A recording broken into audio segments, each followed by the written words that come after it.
Welcome to Caesar's Journal, your go-to podcast for thrilling stories and eerie tales. Get ready for tonight's episode titled, It Prays at Night. Our story begins in the winter of 1595 in Grazalema, a small town nestled in the mountainous province of Cadiz, Spain. Known for its picturesque whitewashed houses and breathtaking scenery, Grazalema had always been a lively place. But as dawn broke, a strange stillness took over. The usual morning bustle was absent. Market stalls stood empty, and even the birds seemed to have fallen silent. All activity ceased, and every sign of life vanished by nightfall. For the past year, a series of mysterious disappearances had paralyzed the town with fear. Witnesses claimed to have seen a large, wolf-like figure prowling the streets at night. Some townsfolk whispered of a werewolf, a cursed soul who had once lived among them and made a pact for immortality, doomed to roam the earth as a wolf each night. Louisa, a single mother of two who worked as a seamstress, was at the market buying food with her 10-year-old daughter Sonia, her 15-year-old son Marco, and their loyal dog, Taro. The market was bustling despite the looming fear that hung over the town. She picked up bread, cheese, dried meats, and some fresh vegetables. She was trying to stock up for the week. The shopkeeper Anastasio called out to her, "Louisa, please hurry. I'm closing the shop soon." "It is such a shame it has gotten this bad," Sonia said to Anastasio, her voice tinged with both innocence and worry. "I heard the mayor has formed a hunting party tonight." Anastasio nodded, his expression grim.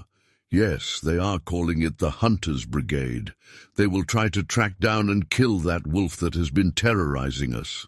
Louisa gathered her purchases quickly, glancing around the market as the sun began to dip lower in the sky. "Do you think it will work?" she asked Anastasio, her voice low. "I hope so, for all our sakes," he replied. "These disappearances have cast a long shadow over this town. We need to feel safe again." Marco, who had been silent, spoke up. "Maybe I should join them. I'm old enough now." Louisa turned to her son, her face pale. "No, Marco. It's too dangerous, and you're just a kid. Let them handle it." Marco clenched his fists but nodded, respecting his mother's wishes. As they left the market, Louisa couldn't shake the feeling of dread that had settled in her chest. A cold sweat broke out on her forehead, her heart thudding loudly in her chest as she glanced over her shoulder repeatedly. She held Sonia's hand tightly, kept Marco close, and guided Taro with a firm grip on his leash, praying that tonight would bring an end to their nightmare. As night fell, the family huddled in front of the fireplace, the warmth of the flames a stark contrast to the cold fear outside. Louisa had secured the doors with a sturdy wooden beam, a small measure of protection against the unknown threats that lurked in the darkness. The bright moon cast eerie shadows through the windows, and a thick fog enveloped the town, adding to the night's otherworldly atmosphere. The silence of the night was suddenly shattered by the sounds of the hunting party marching through the town's dark alleys. Their voices, low and determined, mingled with the clanking of weapons and the occasional bark of a dog. Sonia, curled up next to her mother, looked up with wide eyes. "Did you hear that, Mummy?" she whispered, her voice trembling. Louisa pulled her daughter closer, offering a reassuring smile despite the knot of anxiety in her own stomach. "Everything will be okay, dear," she said softly, brushing a strand of hair from Sonia's face. The warmth of her mother's touch and the confidence in her voice helped to ease Sonia's fear. Marco sat nearby, his expression a mix of worry and resolve. He was old enough to understand the danger, but still young enough to crave his mother's comfort. Louisa looked at both her children, her heart heavy with the weight of their safety. "We should go to sleep now," Louisa suggested gently. "If we stay up worrying, it will be a very long night." She helped Sonia and Marco to their small bedroom, tucking them in with care. The blankets were thin, but Luisa added extra layers, hoping to shield them from both the cold and their fears. "Mum, do you think the hunters will catch the werewolf?" Marco asked, his voice barely above a whisper. Luisa hesitated for a moment before answering. "I hope so, Marco. They are brave men, and they will do everything they can to protect us." She kissed her son on the forehead and whispered, "Try to get some rest." Returning to the main room, Luisa stoked the fire and settled into a chair, keeping watch as the night wore on. The sounds of the hunting party faded into the distance, leaving the house in an uneasy silence. Eventually, fatigue overcame her, and she dozed off. Around midnight, a sudden, urgent knocking jolted Luisa awake. She sat up, heart pounding, and glanced towards the door. Who could be out at this hour, in the midst of such danger? The knocking continued, insistent and desperate. Taro growled softly, his ears perked up, sensing the tension. "Who is it?" Luisa asked in a quiet tone.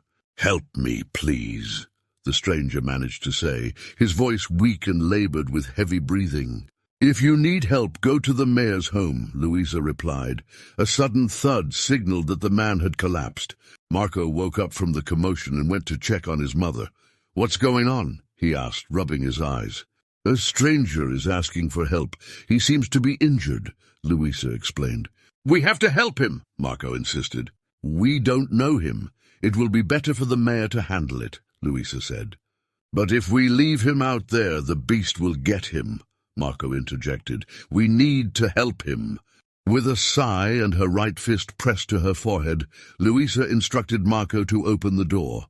Taro barked softly, sensing the urgency. Marco removed the wooden beam and slowly opened the door. There, they saw the stranger lying on the floor, clutching his stomach and breathing heavily. He had long hair, a thick beard, and ragged clothes. Luisa didn't recall ever seeing him in town before. Luisa and Marco helped the stranger inside, their breaths visible in the chilly night air. They wrapped him in a quilt and stoked the fireplace, the crackling flames casting a warm glow and flickering shadows across the room. "Stay with him. I'll go prepare some tea," Luisa told Marco, her voice steady despite the tension. Taro sat by the stranger, his eyes watching him closely, a low growl rumbling in his throat as unease rippled through him. The stranger was conscious but weak. After some time he managed to sit up, shivering slightly. "Thank you," he said to Marco, his voice barely more than a whisper. "What were you doing out this late with everything happening?" Marco asked, his tone a mix of curiosity and concern. Before the stranger could answer, Luisa returned with a steaming cup of tea. The fragrant aroma of herbs filled the room. "Drink this," she said, offering the cup with both hands, her fingers trembling slightly. The stranger took the cup and sipped the hot liquid gratefully. "Thanks for opening the door," he said, his voice a bit stronger. "My name is Samuel. What were you doing outside? Are you with the hunting party?" Luisa asked, her eyes narrowing with worry. Samuel set the cup on the ground and looked down, his face reflecting confusion and exhaustion. "I don't remember," he said, glancing up at them. "I live in the mountains, and the last thing I recall is searching for food. Everything after that is a blur." The room fell silent, save for the crackling of the fire and the howling wind outside. Taro lay down beside Samuel, his head resting on his paws, but his eyes were still alert, a low growl occasionally rumbling in his throat as unease rippled through him. Marco and Luisa exchanged glances, their unease growing with each passing moment. Sonia woke up to the sounds of hushed voices and movement downstairs. Curious and still half asleep, she slipped out of bed and padded down the creaky wooden stairs to find her mother, brother, and the stranger gathered around the fireplace. "Why are you all awake?" Sonia asked, rubbing her eyes and stifling a yawn. Luisa turned to her daughter with a gentle smile. "We have a guest, dear," she replied softly. Sonia's curiosity piqued, and she stepped closer to get a better look at the stranger. "Hello, sir," she said politely, walking toward Samuel. Her small voice carried a mix of innocence and caution. As Sonia approached, Taro suddenly sprang to his feet, positioning himself between her and Samuel. His hackles raised, and a deep, menacing growl rumbled from his chest, his teeth bared in a protective snarl. "Sonia, stay back!" Louisa exclaimed, reaching out to pull her daughter away from the tense situation. "Taro, easy boy," she added, trying to calm the agitated dog. Marco moved closer to Taro, placing a hand on the dog's back in an attempt to soothe him. "What's wrong with him, Mom?" "He's never acted like this before," he said, his voice edged with concern. Samuel, visibly uncomfortable, raised his hands in a gesture of peace. "I mean no harm," he said weakly, his eyes darting nervously between Taro and the family. "Perhaps I should leave." "No, you're injured," Louisa said firmly, though her eyes remained wary. "But Taro's reaction is troubling." Taro's growling subsided slightly, but his body remained tense, every muscle coiled, as if ready to spring into action. Sonia clung to her mother, her eyes wide with a mix of fear and confusion. Louisa gently guided Sonia back toward the stairs. "Sonia, go back to bed. It's late and you need your rest," she said, her voice soothing but firm. "But Mama, what if he needs help?" Sonia asked, her concern for the stranger apparent despite her fear. "We're doing our best to help him, dear," Louisa reassured her. Reluctantly, Sonia nodded and headed back upstairs, casting a worried glance over her shoulder at the tense scene below. Louisa watched her daughter until she disappeared from view before turning her attention back to Samuel and Taro. Marco crouched beside Taro, continuing to stroke his back. "Calm down, Taro. Everything will be okay," he murmured, looking up at his mother. Louisa nodded slowly.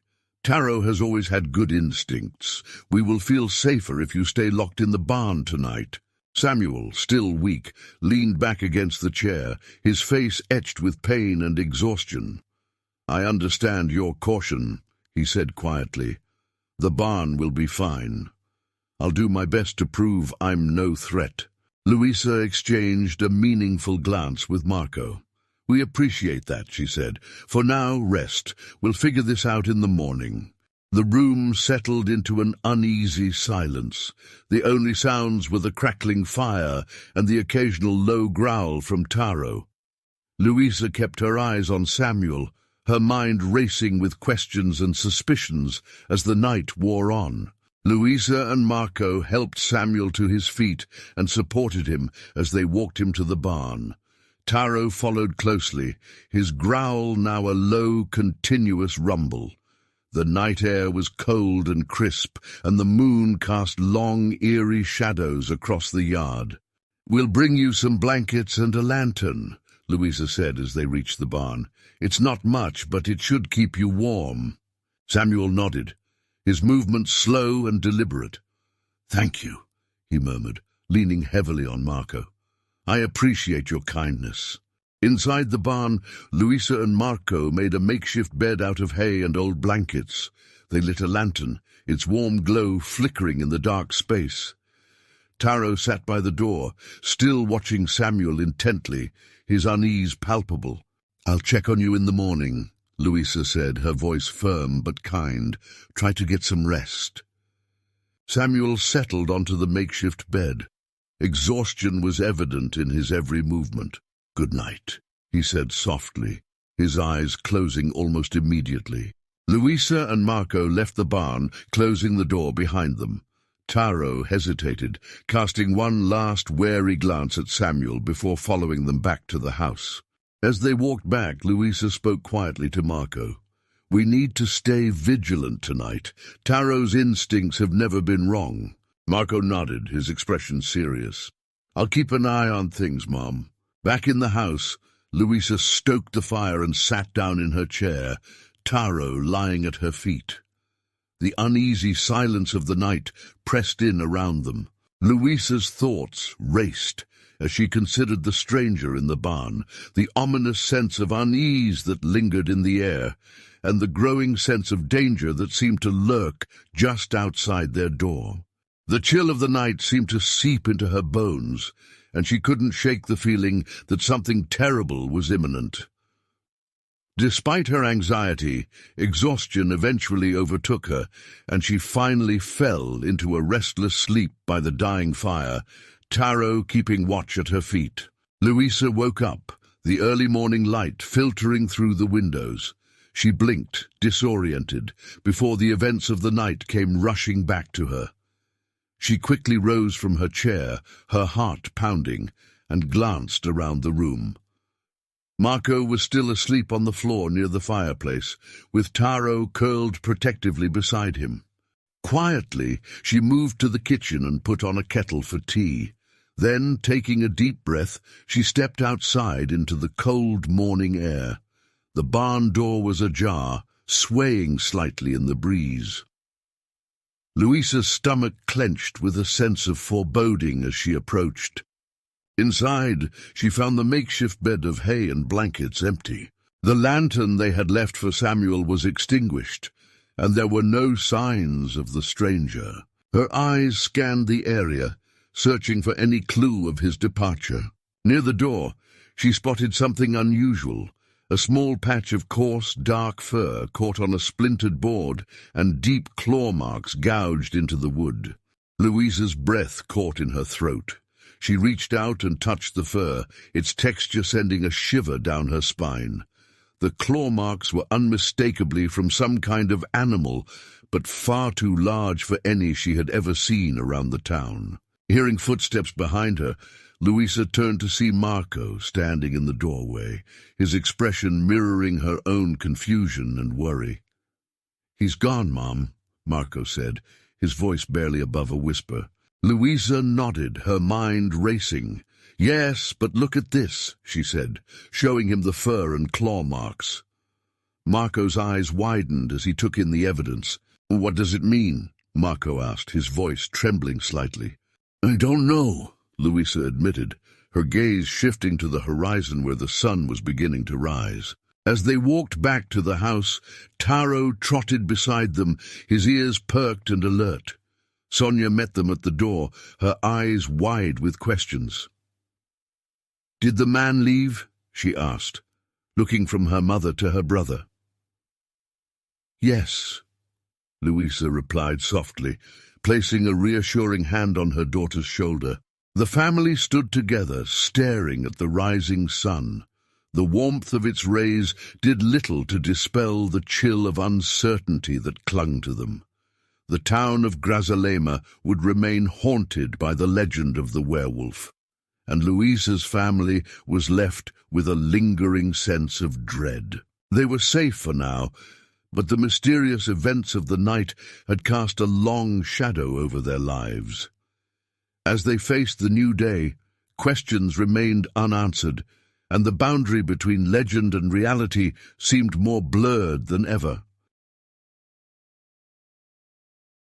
If you enjoyed tonight's episode of Caesar's Journal, don't forget to like, share, and subscribe to our podcast for more captivating stories. Thank you for listening.